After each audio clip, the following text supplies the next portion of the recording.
वो रात के अंधेरे में साये की तरह हरकत करता था, एक चोर जो सिर्फ अमीरों को लूटता था।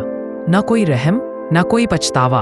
हत्ता कि एक रात एक लर्जते बल्ब के नीचे उसकी मुलाकात एक अंधे फकीर से हुई, और जो कुछ उस रात हुआ सब कुछ हमेशा के लिए बदल गया। उसे रफीके साया कहते थे। न कोई अलार्म बजता, न कोई निशान छोड़ता, बस खाली तजोरियां और ज़िल्लत ज़दा अमीर।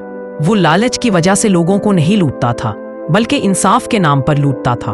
उसको नजर में अमीर लोग जालिम, बेरहम और कानून से बाला थे, और जब कानून कुछ ना कर सका तो उसने खुद इंसाफ करने की ठान ली।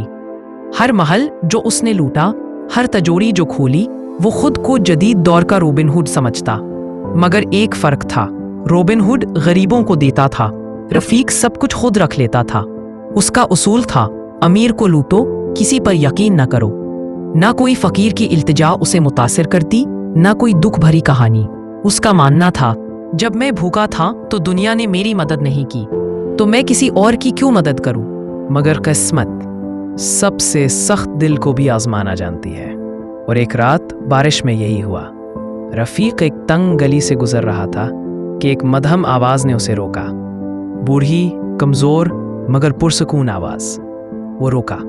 आम तौर पर वो फकीरों को नजरअंदाज कर देता था, मगर इस आवाज में कुछ तो खास था।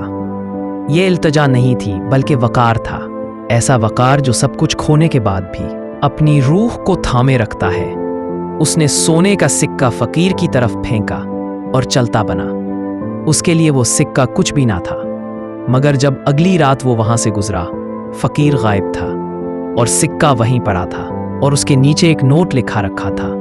इस नोट में लिखा हुआ था कि असल दौलत वो नहीं जो तुम हासिल करते हो, बल्कि वो है जो तुम तन्हाई में खामोशी से किसी को दे देते हो। ये अल्फाज रफीक के कानों में अलार्म से भी ज्यादा गूंजे। इस रात वो सो ना सका।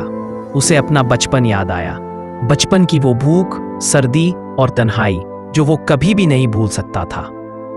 तब उसे एहसास हुआ वो खुद वही बन चुका था जिससे वो नफरत करता था। अगली सुबह वो एक शेल्टर होम में गया और जो कुछ भी चोरी किया था सब दे दिया। न शहरत के लिए, न मुआफी के लिए, बल्कि कफारा के लिए।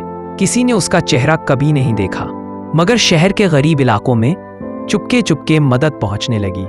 पैसा, खाना, कपड़े, दवा, जहां भी तकलीफ होती वो खामोशी से जरूरत का सामान मुहैया कर जाता।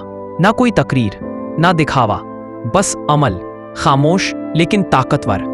अमीर तबके ने फिर कभी रफीक का नाम ना सुना, मगर गरीबों ने, उन्होंने उसकी एक नई पहचान बनाई।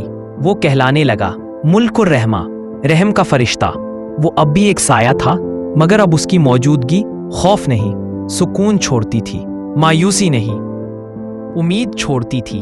क्योंकि कभी कभी सिर्फ एक लम्हा, एक नेकी किसी तारीक दिल को रोशनी की तरफ मोड़ देती है। अगर ये कहानी आपके दिल को छू गई है तो आगे शेयर करें। याद रखें, बदलने के लिए कभी देर नहीं होती।